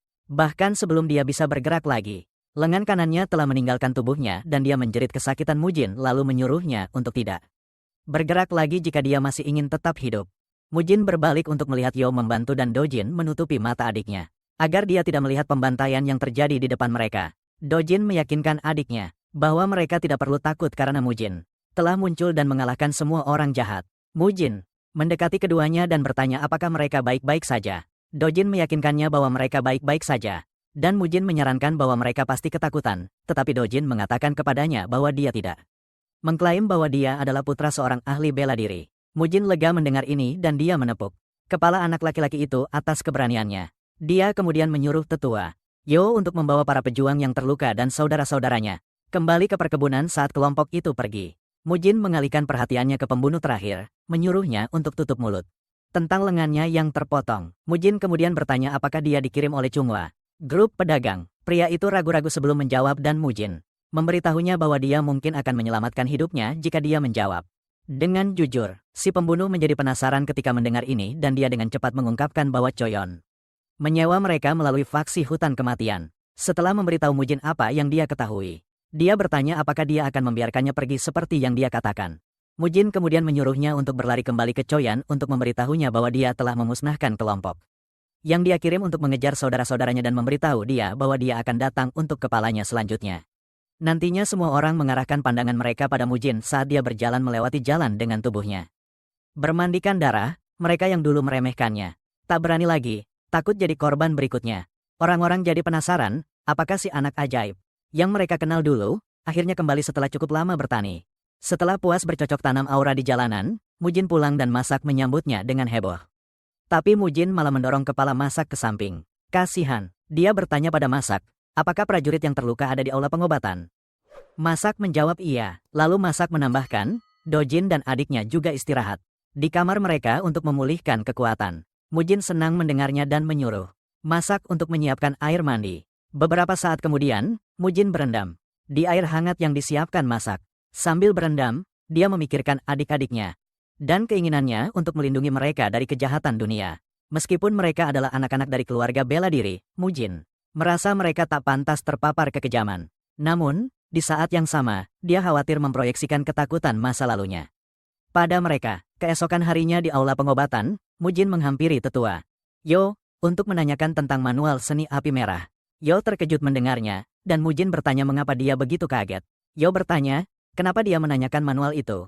Mujin menyadari Yo khawatir dia akan kambuh dan mengamuk lagi. Tiba-tiba Yo menyahut bahwa bukan itu alasannya, dan Mujin bilang padanya bahwa dia berencana berlatih sendiri karena Yo sedang tidak bertugas. Mugen juga bisa melihat bahwa Yo meragukan kemampuannya. Tetapi Yo menyangkalnya. Mugen lalu meyakinkan Yo bahwa dia tidak perlu khawatir karena dia tidak akan mengamuk. Menyadari bahwa Mujin tidak punya niat buruk, Yo akhirnya memberikan manualnya padanya. Setelah Mujin pergi, Yo mengungkapkan kekhawatirannya pada Do. Bertanya apakah dia tidak membuat keputusan yang salah dengan memberikan manual itu pada Mujin. Do menyuruhnya untuk tidak khawatir karena Mujin telah menunjukkan beberapa ilmu pedang yang benar-benar luar biasa akhir-akhir ini. Do bilang itu karena Mujin mereka bisa selamat dari percobaan pembunuhan itu. Do juga menambahkan bahwa Mujin tampaknya telah sembuh. Dan dia percaya bahwa pengobatan Taois itu berhasil. Yo setuju bahwa pengobatan itu berhasil, tapi di saat yang sama dia bertanya-tanya, apakah pengobatan itu juga membantu keterampilan bela dirinya? Do juga mengatakan bahwa peningkatan mendadak Mujin adalah sesuatu yang perlu diperhatikan dan dia percaya bahwa dia mengalami pertemuan yang menentukan karena ini satu-satunya penjelasan untuk peningkatan mendadaknya. Yo senang dengan bagaimana keadaannya. Dan dia percaya bahwa kemerosotan klan akhirnya akan segera berakhir. Di tempat pelatihan, Mujin memanggil saudara-saudaranya untuk melatih mereka. Mugen menjelaskan konsep seluruh pelatihan kepada mereka, dan berkata bahwa mereka diharapkan bergerak dengan sangat lancar. Dia menyebutkan bahwa itu adalah teknik gerakan fundamental yang dia ciptakan sendiri berdasarkan pengalaman tempur nyata yang tak terhitung jumlahnya. Keduanya terkesan saat mendengar ini, lalu Yeon menyela, mengungkapkan keterkejutannya. Karena tetua Yo mengklaim bahwa Mujin tidak punya pengalaman tempur nyata. Jin tidak percaya bahwa saudara perempuannya mengatakan apa adanya. Mujin kemudian menyarankan agar mereka mengakhiri pembicaraan yang membosankan ini. Dan dia menyuruh keduanya menyerangnya dengan teknik tinju dasar yang telah mereka pelajari. Keduanya mengambil posisi mereka dan menyerang Mujin bersamaan, tetapi gerakan mereka membuat Mujin sangat kecewa. Penampilan dari keduanya membuat Mujin bertanya-tanya apakah keduanya benar-benar berasal dari klan bela diri. Dia menyadari bahwa keduanya kekurangan dasar gerakan untuk bahkan dianggap seni bela diri. Frustrasi dengan penampilan yang buruk yang mereka tunjukkan, dia menyuruh mereka berhenti. Dia berkata mereka perlu menghentikan pelatihan untuk hari ini karena kepalanya sakit. Keduanya terkejut bahwa dia mengklaim dia sakit kepala padahal mereka bahkan tidak menyentuh kepalanya. Mujin kemudian berbohong bahwa keduanya lebih terampil dari yang dia kira. Dia memberitahu mereka bahwa satu-satunya hal yang perlu mereka lakukan saat ini adalah memperkuat tubuh mereka sebelum mempelajari teknik lanjutan apapun. Setelah keduanya pergi, Mujin menyadari bahwa dia memiliki tugas besar di tangannya dan itu tidak akan mudah. Dia kemudian menyadari bahwa gurunya pasti mengalami kesulitan melatihnya juga. Bagaimanapun juga, Mujin sudah siap mengembalikan kejayaan klan. Karena dialah yang bersalah atas apa yang terjadi. Selain itu, Mujin berniat mengalahkan satu-satunya orang yang gagal ia kalahkan di kehidupan sebelumnya, Mujin. Lalu, ia meraih pedangnya dan memulai latihan solonya. Ia bisa merasakan dengan jelas pedang itu terasa sangat ringan di tangannya. Ia juga menyadari kecepatannya meningkat setiap kali mengulang jurus pedang. Beberapa hari kemudian, Do dan Yo akhirnya kembali bertugas. Mesok memberitahunya bahwa mereka telah melakukan semua yang ia minta. Ia pun memuji mereka atas kerja bagusnya, tetapi Mesok menginginkan lebih. Mujin dengan marah mengingatkan tentang apa yang akan terjadi jika ia tiba di tempat kejadian sedikit lebih lambat. Mujin lalu memperingatkan para tetua, mengatakan mereka akan mati jika mereka mengulangi aksi bodoh seperti itu lagi. Keduanya mengakui kesalahan mereka. Mereka membungkuk pada Mujin sambil meminta maaf atas kebodohan mereka. Tak lama kemudian, Taois yang merawat Mujin, Do Yungsu, muncul. Mujin tidak mengenalnya dan sudah menghinanya sebelumnya. Mesok memberitahunya bahwa dialah Taois yang merawatnya. Mesok meminta maaf kepada pria tua itu, mengatakan Mujin belum sepenuhnya pulih. Itulah sebabnya ia bertingkah seperti itu. Tetapi Mujin menendangnya karena bicara omong kosong tentangnya. Mujin kemudian memutuskan untuk ikut bermain peran dan dia berkata pada orang tua itu kalau dia menyesal tidak mengenalinya. Mujin mendesak pria itu untuk mengikutinya. Pasti dia kelelahan setelah perjalanan panjang beberapa hari lalu. Masak bercerita pada Mujin tentang pendeta Tao yang katanya mewarisi aliran Tao dari Sekte Wudang. Masak mengklaim Mujin sembuh berkat energi penyembuhan positif dari pendeta itu, dan ia mengungkapkan kepala pelayan membayar sejumlah besar uang untuk mengundang Tao itu, dan sekarang Mujin senang akhirnya bertemu dengan orang itu. Itulah sebabnya dia mengundangnya masuk ke dalam komplek. Mujin kemudian bertanya apakah benar dia mewarisi aliran Tao Sekte Wudang. Dan Yangsu membenarkan sambil bertingkah keren, dia menyebutkan bahwa dia satu-satunya Tao yang mewarisi esensi dari garis keturunan sejati Sekte Wudang. Saat Mujin mendengar ini, dia menghentakkan kakinya dan bertanya dengan sungguh-sungguh. Apakah dia benar-benar Dewa Putih Wudang? Karena dia belum pernah mendengar ada penerus garis keturunan Tao Wudang yang masih hidup. Yungsu ingin bertingkah bodoh, tetapi Mujin memberitahunya bahwa dia punya sedikit waktu untuk mengaku sebelum dia berubah pikiran. Tao itu mempertahankan kepolosannya bertanya. Mujin apakah dia meragukan orang yang menyembuhkannya? Namun, Mujin segera mengeluarkan pedang besarnya. Dia memberitahu Yungsu bahwa karena dia mengaku sebagai seorang Tao, dia bilang dia seharusnya tidak masalah menghindari serangannya. Mugen mengayunkan pedangnya dan nyaris tidak memotong pria tua itu menjadi dua, tapi serangan itu Masik dan para tetua panik melihat lantai berlubang besar. Karena mereka pikir dia sudah gila. Mujin menyuruh trio itu tutup mulut dan ambilkan dia air. Karena dia ingin menunjukkan sesuatu yang lucu. Saat air tiba, Mujin langsung menyiram Yungsu dengan air itu. Yungsu masih mencoba berlagak tidak tahu apa-apa sambil bertanya pada Mujin. Apakah begini cara kalian membalas kebaikan di klan ini? Mujin mengabaikannya dan menarik janggut panjangnya yang langsung copot, membuat para tetua dan bahkan Maisok terkejut. Yungsu sadar dia dalam masalah besar. Karena mereka sudah tahu bahwa dia memakai janggut palsu, Mujin mengejeknya. Katanya sudah berusaha keras menempel janggutnya dengan hati-hati. Yungsu pun harus menjawab pertanyaan Mujin dan para pengikutnya. Masik bertanya apa yang akan dilakukan Mujin padanya. Mujin menjawab bahwa dia tidak berniat melepaskan Yungsu begitu saja. Dan berkata mungkin saja dia akan memotong anggota tubuhnya dan mengubahnya menjadi Kasim juga. Yungsu ketakutan mendengar ini dan mulai memohon agar Mujin mengampuninya. Mujin meyakinkannya bahwa dia tidak berniat membunuhnya, karena jika dia melakukannya, tidak ada cara baginya untuk mendapatkan uangnya kembali. Mujin berkata dia hanya ingin memotong anggota tubuhnya, tapi Yungsu memohon ketakutan. Memohon agar Mujin tidak menyentuh bagian tubuhnya. Yungsu berjanji akan mengembalikan semua uang yang telah ditipunya. Mujin menerima kesepakatan itu, tapi memberitahunya bahwa dia juga akan menagihnya. Tahu rasa kau? Karena tidak memotong anggota badan dan kejantanannya, Yungsu ketakutan dan berkata pada Mujin bahwa dia siap membayar berapapun asalkan Mujin membiarkannya utuh. Mujin lalu bertanya, berapa banyak yang orang ini kumpulkan darimu? Do mengungkapkan bahwa dia membayar 50 keping emas Nanyang. Mujin mendengar ini dan mengungkapkan kekecewaannya tentang betapa mudahnya Do tertipu oleh penipuan Yungsu. Sebagai pembelaan, Do berkata dia mendengar bahwa Yungsu adalah seorang tabib yang hebat, loh. Mujin lalu berbalik ke Yungsu, memberitahunya bahwa hal pertama yang akan dia lakukan adalah membayar kembali 50 keping emas. Yungsu mengungkapkan niatnya untuk membayar kembali uang itu, namun beralasan bahwa uang itu ada di kediamannya di Jinyang. Tanpa ragu, Mujin menyuruhnya untuk memimpin jalan ke Jinyang yang berjarak 4 jam. Do dan Yo bertanya apakah mereka harus ikut, tapi Mujin memberitahu mereka bahwa tidak perlu karena mereka masih dalam pemulihan. Dia mendesak mereka untuk tinggal di rumah dan memastikan tidak ada masalah. Saat dia pergi dengan Yungsu, Do merasakan kekhawatiran Yo. Dan dia mendesaknya untuk mempercayai orang itu dalam masalah ini.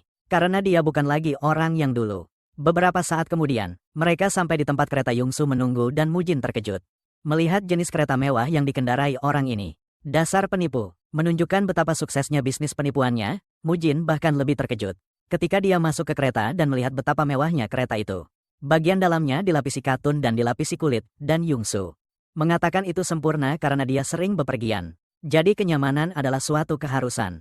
Mujin menyeringai, mengatakan Yungsu memiliki etos kerja yang kuat untuk seseorang yang berprofesi sebagai juru masak. Dan dia bertanya mengapa dia tidak melakukan pekerjaan jujur karena dia seorang profesional. Yungsu menundukkan kepalanya kepada Mujin, meyakinkannya bahwa dia akan memulai sesuatu yang sah mulai saat itu.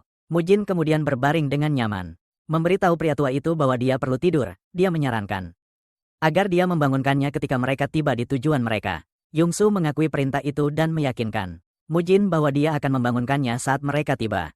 Jauh di lubuk hatinya, Yungsu menyimpan niat buruk terhadap Mujin. Dan dia tidak sabar untuk menunjukkan kepadanya apa yang terjadi ketika seseorang berbuat salah kepadanya. Kereta segera berangkat dan setelah beberapa jam perjalanan, mereka tiba di daerah hutan yang sangat sunyi dan terpencil. Yang Su keluar dari kereta untuk bertemu dengan seorang kenalan yang tampaknya seorang bandit. Dia memberitahu pria itu bahwa Mujin tertidur lelap di dalam kereta. Dia menyuruh bandit itu untuk menyeretnya keluar dan menjadikannya sebagai contoh. Si gendut bersemangat melakukan ini karena dia tidak tahu mengapa seseorang akan mengganggu urusan seorang Taois. Si gendut berjalan ke dalam kereta dan mengirimkan pukulan ke arah Mujin. Tepat saat pukulannya akan mendarat, Mujin berbalik untuk menangkis pukulan itu dengan pedangnya. Mujin tersenyum jahat sambil bertanya apakah mereka sudah tiba. Mujin merasa jijik dengan pria yang berdiri di atasnya. Dan dia mengirimnya terbang keluar dari kereta yang mengejutkan Yungsu. Bandit itu merasakan dampak dari pukulan Mujin yang merayapi tubuhnya dan dia memutuskan untuk menjadi serius karena klaim tentang Mujin yang mengesankan bukanlah klaim palsu. Mujin perlahan keluar dari kereta sambil bertanya pada Su muda kapan tujuan mereka. Akhirnya menjadi hutan terpencil, Mujin akhirnya menyadari bahwa dia juga menjadi target Taois. Dia pikir dia hanya seorang penipu. Tetapi kemudian dia menemukan bahwa dia punya skema lain juga. Mujin tidak tersinggung. Padahal ini karena dia mencari aksi apapun. Mujin melepaskan aura yang luar biasa dari tubuhnya sambil memberitahu si gendut bahwa dia ingin melihat terbuat dari apa dia. Si gendut dapat merasakan tekanan yang datang dari Mujin. Dan dia memanggil sisa gengnya untuk keluar sehingga mereka berdua dapat menjatuhkan Mujin. Bersama-sama 3 orang besar lainnya muncul dari tempat persembunyian mereka. Dan ternyata mereka dikenal sebagai 4 iblis Zhongshan. Saat Mujin memperhatikan mereka baik-baik, dia bisa merasakan energi iblis terpancar, tapi dia diam saja. Mujin mengomentari variasi senjata mereka dan berkata ingin melihat seberapa dalam kemampuan mereka. Tanpa membuang waktu lagi, Mujin melesat ke arah pemimpin tim dan mendorongnya. Menjauhkannya dari rekan-rekannya. Dia membuatnya bertahan saat dia terus melancarkan serangkaian serangan padanya. Anggota tim yang lain segera menyadari bahwa Mujin hanya mengincar si pemimpin itu. Dan mereka bergerak untuk membantunya. Bahkan si pemimpin yang diserang pun merasakan pukulan telak dari serangan Mujin. Dia membandingkan serangan itu dengan hantaman gada besar. Dia segera kehilangan keseimbangan dan Mujin menendangnya di wajah, menghancurkan mulutnya. Tepat saat itu, anggota tim yang lain tiba dan yang terdekat mencoba memenggal kepala Mujin dengan kapaknya, tapi Mujin dengan mudah menghindar dan memberikan pukulan siku yang kuat ke perutnya, menyebabkan orang itu berteriak kesakitan. 2 orang lainnya mencoba menjatuhkan Mujin dengan serangan menjepit, tapi dia menghindar. Memaksa keduanya untuk meregangkan lengan mereka secara berlebihan. Ini menciptakan celah bagi Mujin untuk dengan mudah meninju salah satu dari mereka hingga jatuh ke tanah. Kemudian Mugen mengejar orang terakhir dan orang itu mencoba menahan serangan Mugen dengan pedangnya, tapi pedangnya hancur berkeping-keping tepat di depannya. Pedang Mugen hampir membelah orang itu menjadi 2, tetapi Mugen menahan diri. Kehidupan orang itu berkelebat di depan matanya. Dan saat dia masih gemetaran karena Mujin ini, Mujin mengirimnya terbang dengan tendangan kuat ke dada, dan Mujin merobohkan keempatnya. Dan dia membuat mereka berlutut, susah bernapas selama pertarungan. Dia telah memastikan bahwa mereka menggunakan ilmu iblis, tapi ini membuatnya bertanya-tanya. Bagaimana bisa ada ilmu iblis di dataran tengah? Mugen menganggap mereka juniornya, dan dia tidak ingin membunuh juniornya. Dia sedang merenungkan apa yang harus dilakukan ketika pemimpin tim itu berteriak, memberitahu Mugen bahwa mereka menyerah kalah. Dia memohon pada Mujin untuk mengampuni mereka. Dan saat itulah Yang Su menyadari bahwa dia kacau, karena Mujin mampu dengan mudah mengalahkan 4 iblis Jongsan. Pemimpin tim mengakui bahwa mereka sudah menyadari bahwa Mujin jauh di atas mereka setelah beberapa gerakan pertama. Mugen lalu bertanya mengapa mereka terus bermain-main padahal sudah tahu ini. Mugen meyakinkan orang-orang itu bahwa dia akan mengampuni mereka, tetapi dia akan menghancurkan inti energi mereka. Dan memutuskan meridian mereka. Saat mereka mendengar ini, pemimpin tim langsung berlutut. Dan memohon pada Mujin untuk tidak menghancurkan hidup mereka sebagai seniman bela diri. Karena mereka hanya melakukan apa yang diperintahkan Mujin lalu menyuruh orang itu berhenti merengek. Karena mereka sudah tua, Mujin menuntut untuk tahu dari siapa mereka belajar. Dan orang itu awalnya bertingkah bingung, sampai Mujin memberitahunya bahwa dia ingin tahu siapa gurunya. Mujin menyebutkan dia bisa melihat jelas mereka menggunakan energi iblis, meskipun menyedihkan. Mujin penasaran siapa yang mengajari mereka ilmu iblis, dan ketua tim mengungkapkan bahwa mereka tidak tahu namanya. Mujin jadi jengkel mendengarnya. Ini karena dia tidak percaya mereka adalah murid-murid tak berguna, yang bahkan tidak tahu nama guru mereka. Ketua tim lalu mengakui bahwa guru mereka tidak pernah memberitahu namanya, dan dia menambahkan bahwa mereka tidak boleh mencari muridnya yang lain. Mujin membalas, seharusnya kalian menunduk saja dan belajar seni bela diri sampah. Alih-alih terlibat dalam kegiatan bandit. Ketua tim dengan cepat mengoreksi kesalahpahaman Mujin. Dia bilang mereka bukan pencuri. Dia hanya menyebutkan bahwa mereka membantu urusan saudara mereka saja. Mujin terkejut mendengar ini, dan dia memarahi mereka karena membantu meskipun mereka tahu apa bisnis Yungsu itu. Saat itulah ketua tim mengungkapkan bahwa mereka percaya Yungsu bergerak di bidang penyelamatan jiwa. Mujin memutuskan untuk melepaskan mereka dan menyuruh mereka berhenti menjadi kacung Yungsu. Dia mengancam akan membunuh mereka jika melihat mereka melakukan hal buruk lagi. Ketua tim berterima kasih kepada Mujin karena telah berbelas kasihan pada mereka. Mujin lalu berbalik ke Yungsu, memberitahunya bahwa jumlah tagihan yang harus dia bayar baru saja bertambah, bahkan dia akan membayar karena sudah mengganggu kesehatan mentalku. Dan hal ini membuat Sumuda benar-benar ketakutan. Setelah kereta pergi, keempat saudara itu tiba-tiba tersadar bahwa Mujin adalah seseorang yang pantas menjadi guru mereka. Keempatnya lalu mengejar kereta itu dan berhasil menghentikannya. Mujin bertanya-tanya kenapa kereta berhenti, hingga dia keluar dan mendapati keempatnya membungkuk padanya. Mereka memanggilnya bos. Keempatnya menyatakan bahwa mereka bersumpah setia dengan jaminan bahwa mereka akan melayaninya sampai mati. Mereka memohon agar Mujin menerima mereka, tetapi Mujin percaya bahwa keempatnya menderita karena dipukuli olehnya. Dia mencoba menolak mereka, tetapi keempatnya meraung lebih keras, menuntut agar dia merawat mereka, sambil mengungkapkan bahwa mereka masih cukup muda. Ini menjadi kejutan bagi Mujin, yang mengira keempatnya adalah kakek-kakek karena wajah mereka jelek semua. Baiklah teman-teman, sampai di sini dulu videonya. Jika kalian suka video ini, komen lanjutkan di kolom komentar. Jangan lupa juga subscribe ke channel ini, nyalakan loncengnya, dan like videonya. Terima kasih sudah menonton, dan sampai jumpa lagi di lain waktu.